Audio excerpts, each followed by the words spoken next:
আসলে প্রথমত বলতে চাচ্ছিলাম কক্সবাজারে খুবই ছোট জায়গা। এই বর্তমান মহাসড়কে খুবই ছোট জায়গা, চট্টগ্রাম মহাসড়কে খুবই ছোট জায়গা, যা পরস্পর গাড়ি চলতে অসুবিধা হচ্ছে। পাশাপাশি দুটো গাড়ি এবং কি অনেক সময় দেখা যায় বড় দুটো গাড়ি একসাথে চলতে গিয়েও ঘেঁষাঘেঁষি হয়ে যাচ্ছে। এটা হচ্ছে কি প্রথমত রোডের সমস্যা।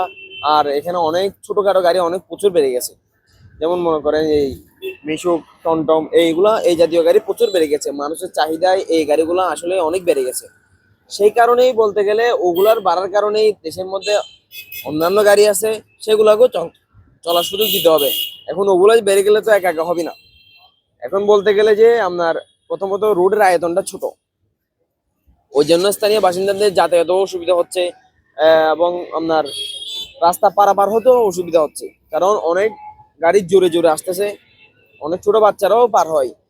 এখন স্থানীয় বাসিন্দা হিসেবে আমি বলতে চাচ্ছিলাম হয় যে রোডের কার্যক্রমটা করা হোক, এটাই আমার দাবি।